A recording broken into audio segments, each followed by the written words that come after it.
So yesterday, we started off talking about the need to be free to imagine.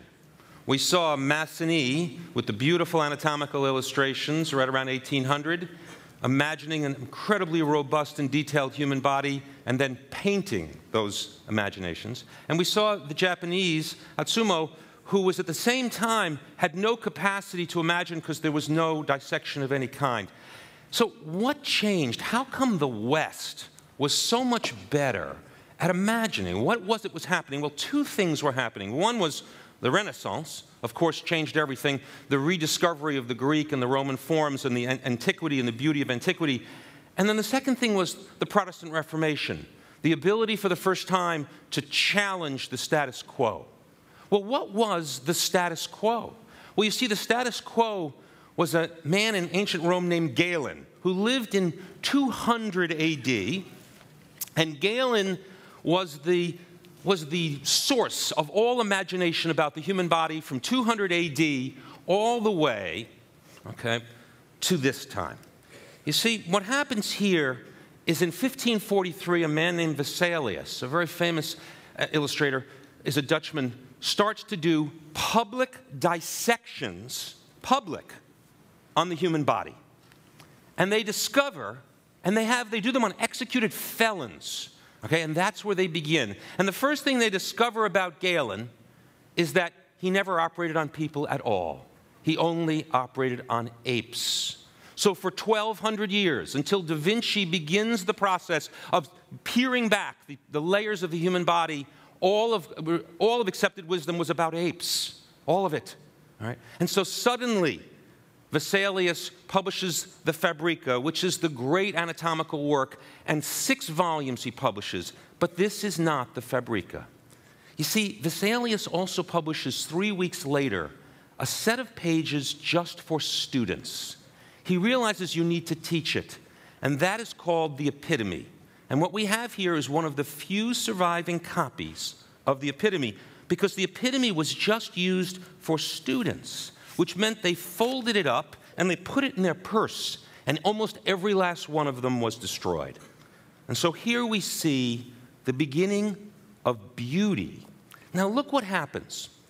Vesalius begins to describe the human body not as a series of diagrams, but he begins with beauty, with the Greek and Roman forms, because it turns out beauty becomes the driving force for anatomical discovery for hundreds of years. So we begin with this, and then we turn to this.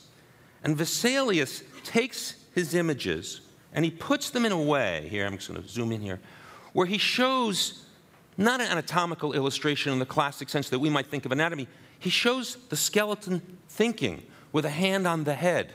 Again, a reference to the beauty. He takes the musculature, and these are the most famous, and he shows the body layer by layer by layer. But in every layer he shows, he's dealing with beauty.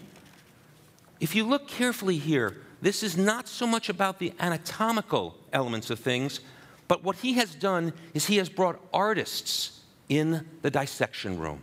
He himself was not an artist. Imagine artists in the first human dissections in history, rooms full of artists. What happens next?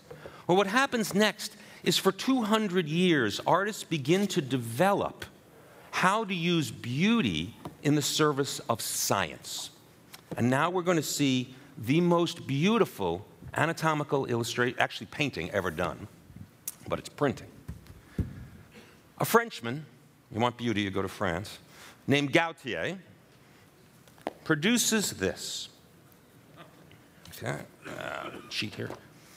This is the Mona Lisa of anatomical illustration here. This woman is called the flayed angel. Very little survives about knowledge here. When these were printed, and this is 1746, there was no way to print color. Gautier invents 4-color printing using a silkscreen process for the first time to show the beauty of the human form anatomically. And this image, called the flayed angel, is considered the most beautiful anatomical illustration ever done. And he doesn't just do it here. Look at the spectacular coloration here, and we're going to come close. of just how magnificent. He is a painter, painting in print. So the origin of four-color printing begins here, and it continues throughout the book with musculature work that is itself beautiful as painting. We then take painting forward, and then the science and painting merge. And we move ahead for only a few years, from 1746, 100 years later, only a few years, right? The great French encyclopedia by Bouguereau is published. Well, let's get this right side up. And now we can see beautiful work in anatomical illustration. So here we are, for the first time, the merger of science and art, driven by beauty, to show the human body in all of its detail and forms. The use of color, the use of shading, the use of system descriptions by an artist doing them, as opposed to a scientist trying to do them. You could imagine a scientist trying to do this and how different it would look. But with the eye of an artist, beauty in the service of understanding drives the human imagination. And Bouguereau does this. Every one of these are hand-painted. There's no four-color printing at this time. So every copy of this encyclopedia, and about 80 of them or so were done, were hand-painted. So here's the heart, hand-painted. And look how spectacularly beautiful that is. All right? Only an artist could paint like that. One last image before I go. We saw earlier the Massenet with the head, where we saw all the vessels. Now look what happens in Bouguereau. You end up with an almost spectacular, transcendent beauty of the human form, of looking within the layers of one system after another to drive human imagination. So if freedom is sort of the door to imagination, beauty actually is the key that unlocks it. Thank you very much.